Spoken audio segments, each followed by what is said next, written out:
Bismillahirrahmanirrahim. Dan di antara mereka ada yang mendengarkan perkataanmu, sehingga apabila mereka keluar dari sisimu, mereka berkata kepada orang-orang yang diberi ilmu apa yang dikatakannya tadi.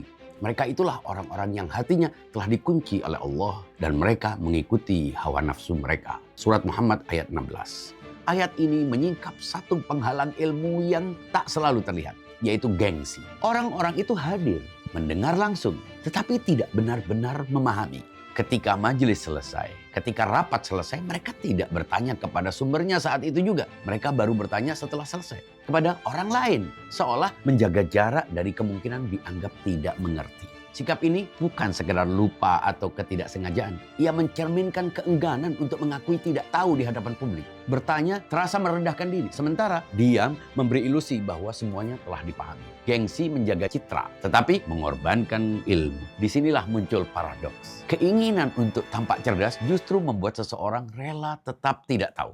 Ketakutan dianggap bodoh lebih kuat daripada keinginan untuk memahami. Harga diri ditempatkan di atas posisi kebenaran. Padahal bertanya adalah pintu menuju ilmu. Mengakui tidak tahu adalah langkah awal menuju pemahaman. Tanpa kerendahan hati intelektual, pengetahuan tidak memiliki jalan untuk masuk. Hati yang tertutup bukan hanya karena benci terhadap kebenaran, tetapi juga karena sombong yang halus. Ayat tersebut mengaitkan kondisi ini dengan hati yang terkunci dan dominasi hawa nafsu. Nafsu tidak selalu terbentuk oleh dorongan material. Ia juga dapat berupa dorongan mempertahankan citra diri. Seseorang lebih memilih menjaga penampilan intelektual daripada memperbaiki kekosongan intelektualnya. Fenomena ini sangat nyata dalam kehidupan pendidikan dan keilmuan. Di ruang kelas, forum diskusi, atau rapat, atau majelis ilmu, sering ada orang yang tidak memahami tetapi enggan bertanya. Mereka takut dianggap lamban, takut merusak reputasi, atau takut merasa status sosialnya tidak sejalan dengan posisinya sebagai penanya. Akibatnya, kebodohan dipelihara secara diam-diam.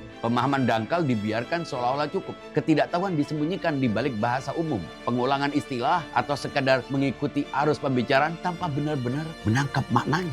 Wahyu mengajarkan sikap yang berlawanan. Kemuliaan ilmu justru menuntut kerendahan hati. Tak ada kehinaan dalam bertanya dengan tulus. Yang memalukan bukanlah tidak tahu, melainkan memilih untuk tetap tidak tahu demi menjaga gengsi. Keengganan bertanya juga menunjukkan keterikatan pada penilaian manusia lebih daripada nilai pengetahuan itu sendiri. Orang yang benar-benar mencari ilmu menempatkan kebenaran di atas citra dan gengsi. Ia rela tampak sederhana demi memperoleh pemahaman yang mendalam. Agar tidak tersesat dalam sejarah keilmuan, para tokoh besar dikenal bukan karena selalu tahu, tetapi karena kesediaan mereka untuk terus belajar. Mereka tidak menganggap pertanyaan sebagai ancaman terhadap martabat, melainkan sebagai jalan menuju kejernihan. Ayat ini pada akhirnya memperingatkan bahwa ilmu tidak hanya dihalangi oleh kebencian terhadap kebenaran, tetapi juga oleh kesombongan yang selalu ingin terlihat sudah tahu. Gengsi dapat menjadi tirai yang menutup pintu pengetahuan tanpa disadari. Pilihan yang dihadapkan kepada manusia sederhana tetapi berat. Rela tampak tidak tahu untuk menjadi tahu. Atau tampak tahu sambil tetap tidak tahu. Etika